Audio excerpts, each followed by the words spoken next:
Nostalgic movie review.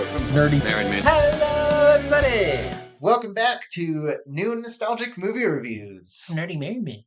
I'm David, And I'm Steven. and this week we are looking at Steven's wife's pick, which was Book of Life. yes, Sorry to interrupt. it's a 2014 film. It's rated PG. It's an hour and 35 minutes, like that Yes. sweet spot. Yes, indeed.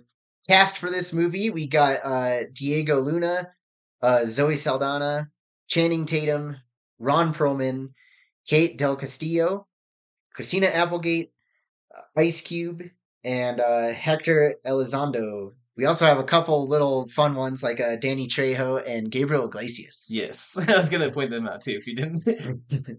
Synopsis for this movie, we have Manolo, a young man who is torn between fulfilling the expectations of his family and following his heart, embarks on an adventure that spans three fantastic worlds.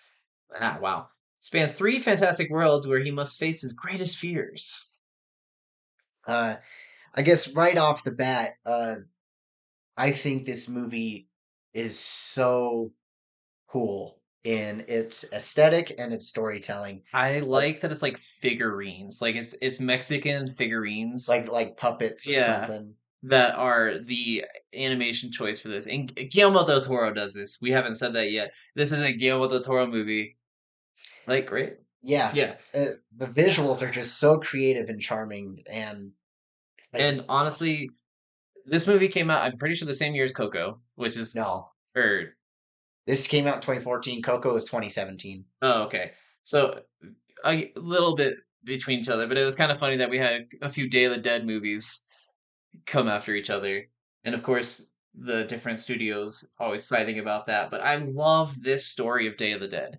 Like Dias de los Muertos has always been such a big thing for me. It's always been a huge thing that I've loved the culture of. I love the celebration of. I love their ideas for Dias de los Muertos. And I love this movie incorporating all of that and doing it in such an amazing and fun way. Oh yeah, it's again so creative, but I do love how each world has like its own visual and aesthetic. Like it's still Oh like yeah. that puppet Puppets. like characters, but it's cool seeing like the real world having I guess not flat but like straight, not like normal colors, and then it goes into the land of The Remembered. the remembered, and it's so colorful and bright and beautiful. And then there's also the land of the forgotten that is like dull and grayed out and black. Yeah. And it's just really cool seeing those three different visual styles. And talking about soundtracks in the last week's episode of movies, this soundtrack slaps so hard. It has got some amazing songs. It's got a lot of different versions of popular songs, covers that we've heard of songs like Creep and a couple others. But it also has some unique songs that were made for the movie that are just so beautiful. Yeah. The mariachi style of music that they did for all the different songs in this is entertaining as hell. It's gorgeous. It's lovely. It's a breath of fresh air, something I don't get to see very often. One thing I love about like the licensed music that they use in this movie is it doesn't necessarily feel out of place. Every song was chosen for a reason because it fits a character's story point throughout the movie. Mm-hmm. So I don't think it's one of those movies that uses licensed music as just background noise or to be entertaining. It's used with a purpose, and I think that's so important. Yeah, nothing feels forced. Nothing feels out of place. It all feels like it's part of this thing. Yeah, And well, like how you mentioned Creep, I think that the music works really well, even though like at first when that song started, it kind of pulled me out of it a little because I'm like, well, that's kind of weird. Why are they playing this song? But then when you really listen to it and think about the character development, it really works so well because he's talking about like he's not sure why he's there, what is he doing there, and he doesn't belong there. And he's talking about like his life in bullfighting and how he is a different person. He doesn't want to kill the bulls. So it's just really cool if you think about the music and how it fits into the different that, characters. and we talked about this with A Knight's Tale and having movies with jousting being something we don't see very often. Movies with bullfighting don't exist. There is very few movies out there with bullfighting in it. And having a movie that has a good portion of its plot dealing with bullfighting and the ways of bullfighting and the way it's a family kind of business kind of where they go into it as entertainers. And that's one of the things that I thought was hilarious with this is the dad like doesn't want him to be a music entertainer, but literally that's all bullfighting is. It's an entertainer, it's a dance, it's a performance, Well, it's a I think the movie does have a really interesting look at bullfighting because it is like a huge major issue in that culture. But it's kind of interesting how it looks at it as tradition versus what's right. And that's like, yeah. Manolo and his father kind of are on both sides of that. His father's more into tradition, even though it's killing, and he doesn't see it as an issue. Whereas Manolo's like, well, that's not right. We Hmm. shouldn't be doing that to these animals. But I think it's cool having a movie that kind of deals with that issue, but it's not in your face about it. And it does like it shows that it is a bad thing in the culture and in history, but I think it's done really tastefully. So Yeah. This movie also has a lot of, with the touching moments and the great moments and the lovely moments, it also has a lot of really comical moments. Like the beginning of the movie, there's a kid going, churros, come get your churros. And then a bird poops on them and he goes, frosted churros. It's like, oh, gross. But at the same time, it just makes you chuckle. It's funny. There's a lot of like comedy moments in here. And I think even Cheech Marin's in this movie too. That's another person we didn't bring up. And he's got a line in there where he's singing they're trying to do this like romantic song to get this girl's attention out her window, and he starts singing Bismarck, and they have a main character throw a flower pot and it lands on his head, and it's just so funny. Like, I do. I think one thing this movie really does well that a lot of other movies should learn from is the idea of the love triangle. Having the three characters involved, they're all actual characters. They're not like cardboard cutouts of like there's the clear person that's supposed to be the winner. I think the love triangle does it well to where it like you kind of have an idea of who's probably going to win, but it keeps you guessing. But also the movie is not idolizing one character over another. Like both Manolo and Joaquin have their issues, their flaws, but they also have some really good character growth. And I think this version of a love triangle is done beautifully as compared to like other movies with that. I can agree with that. One of the things I think I actually do not like the I like the way they handled the love triangle situation, but the one thing I don't like about the love triangle situation for this movie is it does that stupid trope of um kids being like 12 years old, being madly in love with two boys, madly in love with the same girl, and she gets sent away for 10 plus years, and the boys never moved on. The boys always wanted to have her back, and they both waited for her to come back, and they both, as soon as she got back, were like, she's mine! No, she's mine! And I'm like, you guys didn't think about any other person at all ever for that amount of time. You never knew if you were actually going to see her again,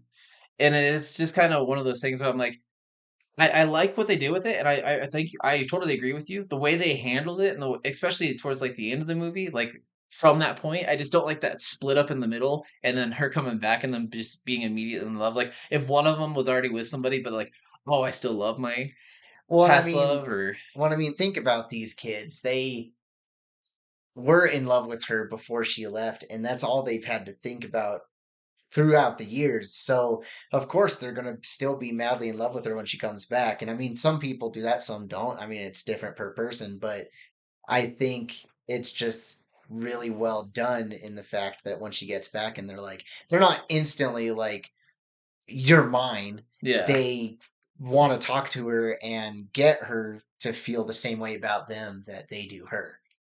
that's true. Yeah, um, like I said, I definitely agree. It's just one of those things that I also just pointed out.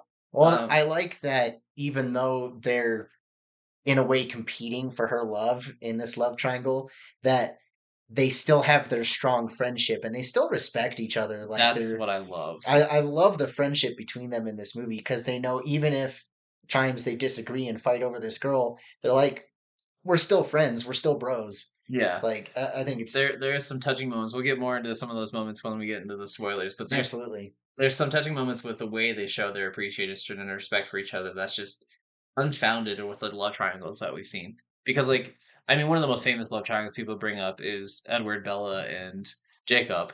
And that's just That's one of the unfortunate. worst representations of love triangles ever. And this is one of the best ones. Yeah, if you're gonna write a movie and have a love triangle in it, watch this movie for inspiration because it's gonna show you how to do it properly. Yeah, Don't watch Twilight for that because that is so toxic and it is horribly done. yeah. So you want to go ahead and talk about how we feel about this movie? Absolutely. I think this is an amazing movie, and your wife made a great pick. Yes. The animation, the story, the actors all put in their effort, and it's just an all around great movie. I think everyone should watch it. Yeah, this movie, obviously for me and my wife, we have a lot of strong connections to. We love the love song that he sings to her, I Love You Too Much. It is a song that we've kind of incorporated into our love life as a song for each other. And it's a culture that we both really love and represent, and we love Guillermo del Toro is one of our favorite directors of all time. And him doing an animated movie as spectacular as this, it's just phenomenal. And he just always does amazing work. And it's funny that we actually are doing two Guillermo del Toro movies this month. I didn't even realize it at first. Yeah. But this movie is just, it's something that I watch all the time. Every time I watch it, I cry. Every time I watch it, I love how beautiful it is. I sing along to the songs. I get like enthralled with the action. I love every bit of this. I laugh at everything. It gets me every time. Yeah. So go check it out. Yes. Next week we are looking at a bad pick that I chose. The Netflix movie Death Note, based off of the anime. Yep. The movie's hot garbage, but we will get to that next week.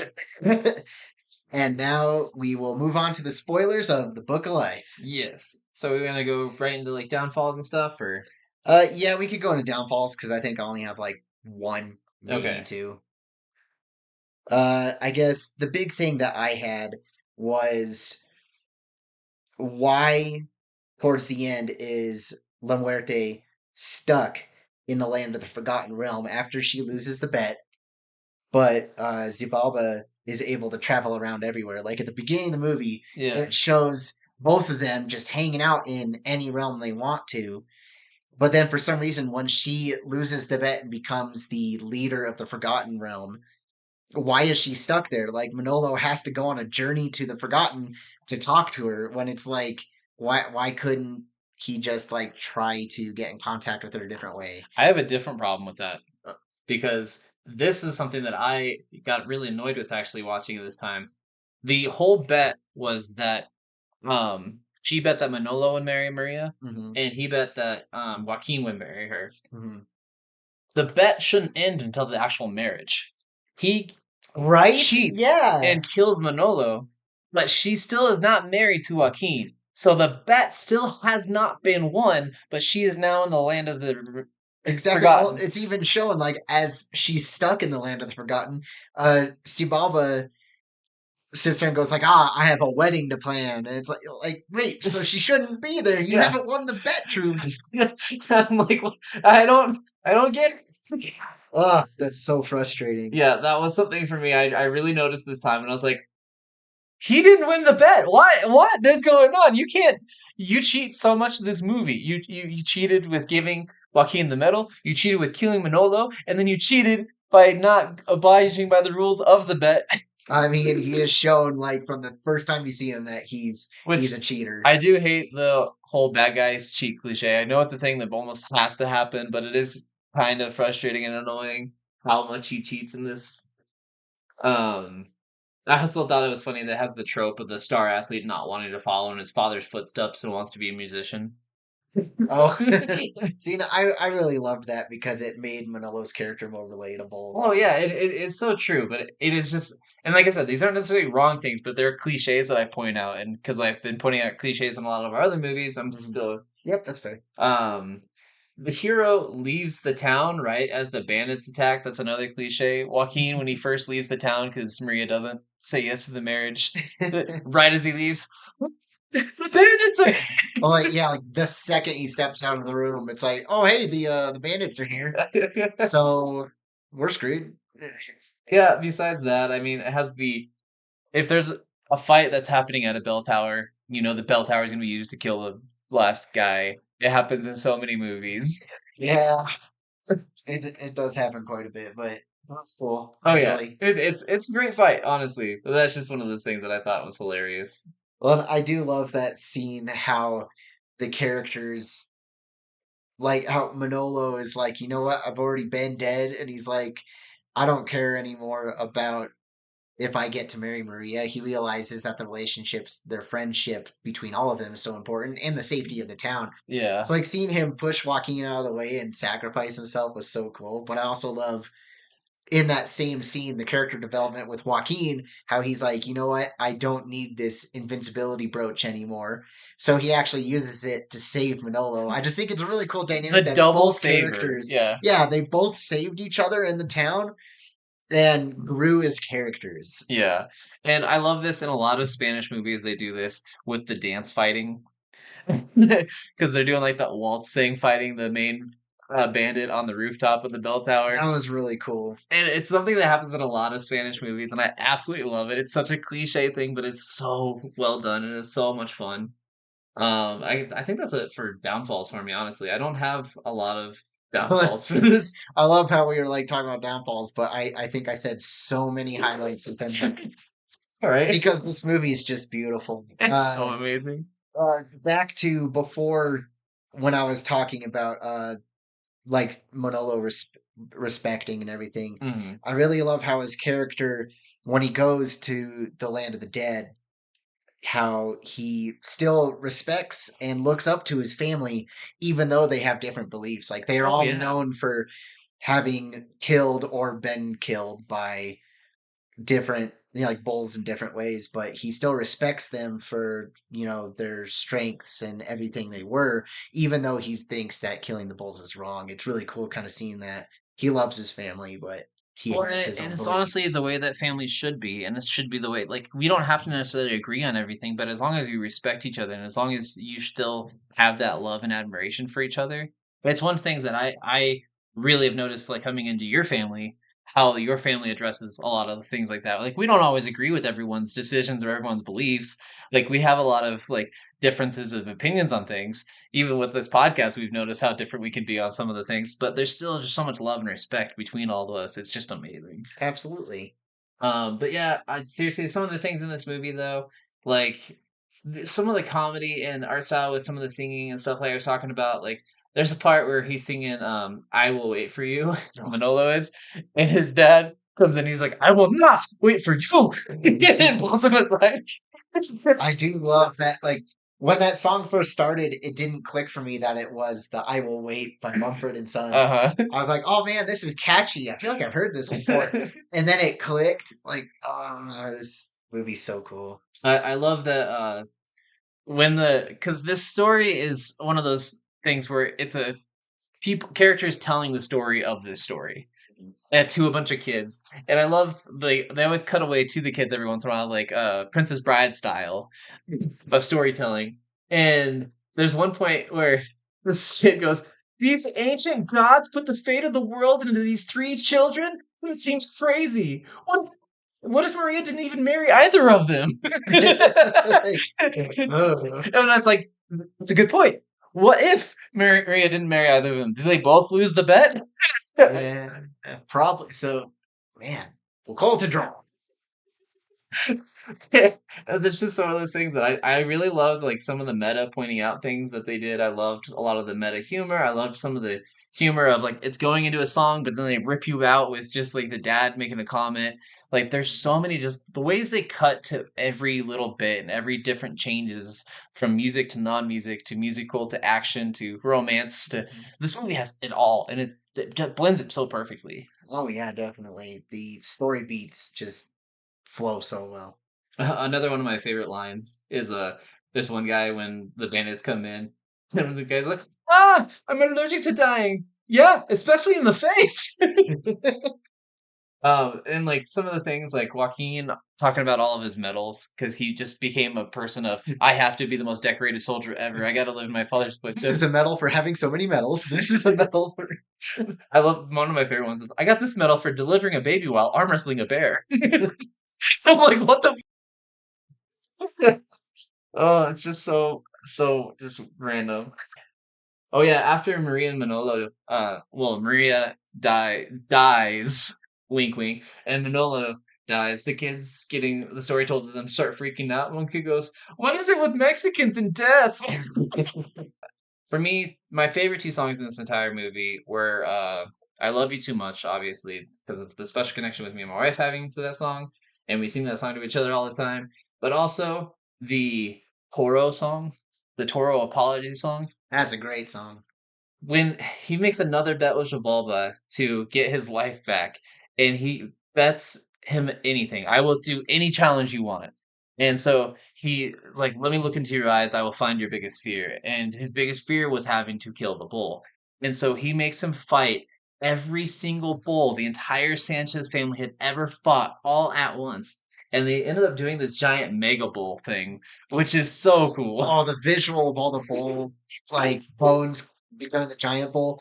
And one thing I love about that scene is how uh Xibalba was wrong about his greatest fear. His Yeah. greatest fear wasn't killing a bull, it was being himself, Yep. being who he truly is. And I just really love that dynamic, how he's like, the sword's on the or yeah, between the sword and the guitar, and he sees his reflection and he's like, you know what?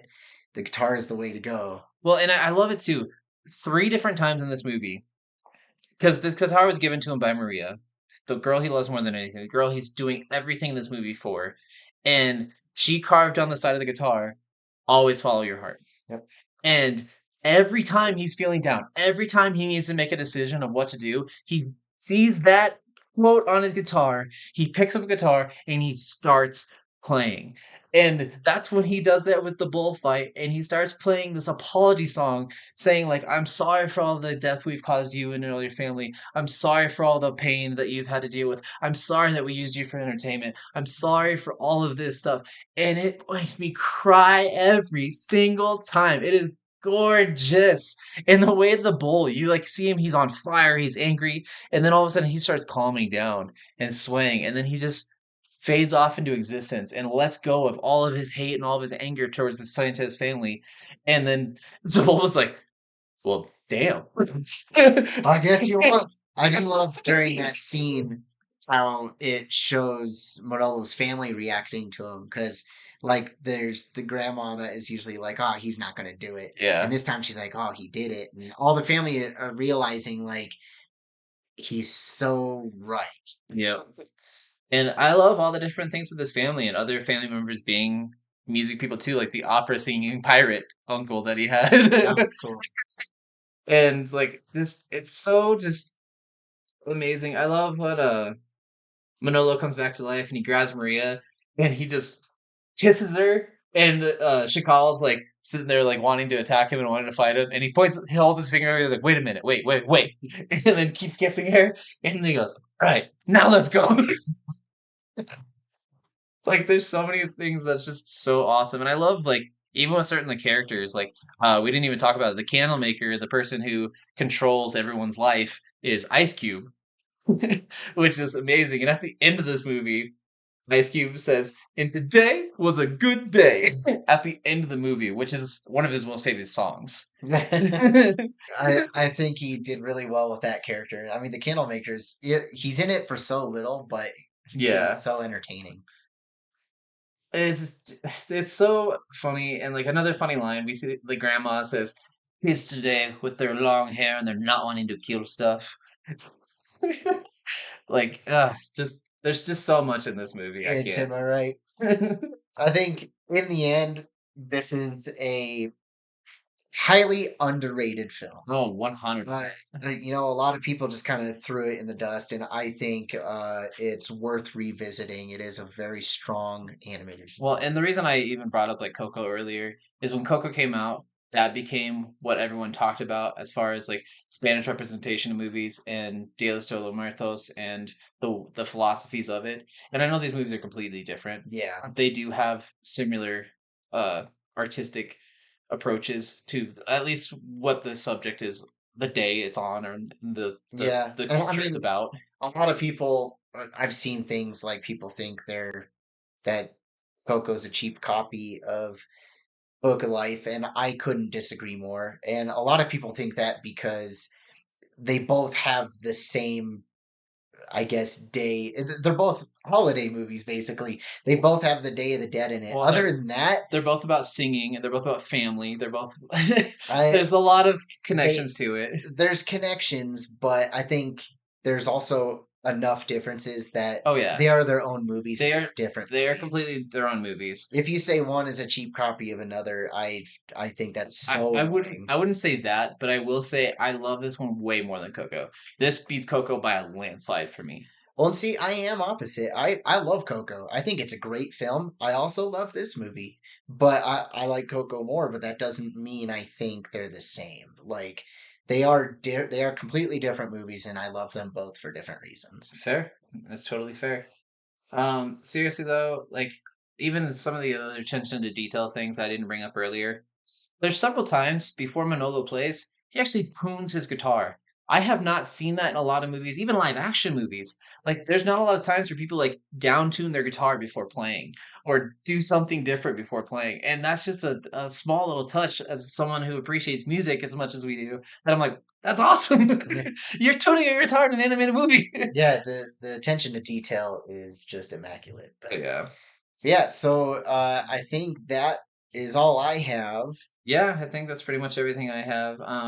One of the things for me though, before I just fully say, is I just really appreciate everything this movie did and said, and I honestly like one of the things I really want to see is I kind of want to see a spinoff of some of Manolo's family, like the cousin lady twin assassins. They were cool. They were cool as shit, and they were so little of the movie. But I almost want a movie about them. Like Guillermo del Toro doing several movies in a franchise of the Book of Life would be so cool. It would be really cool, and I'm just afraid that it would be like turned into a TV show or something, and it would be just not handled well.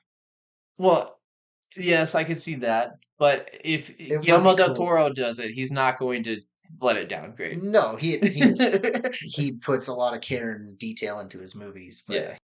So yeah, like I said, definitely watch this movie. It's incredible. I think you'll enjoy it. I think if you love the culture, you love music, you love mariachi style, you love bullfighting, you love any of that, you're going to love this movie. If you wanted to see a different take from anything else Guillermo del Toro's done, this is another thing for you too. don't sleep on this movie. It's worth checking out. For sure. Well, thanks so much for joining us. Thank you. And again, next week we are looking at Death Note. It's on Netflix. Bye.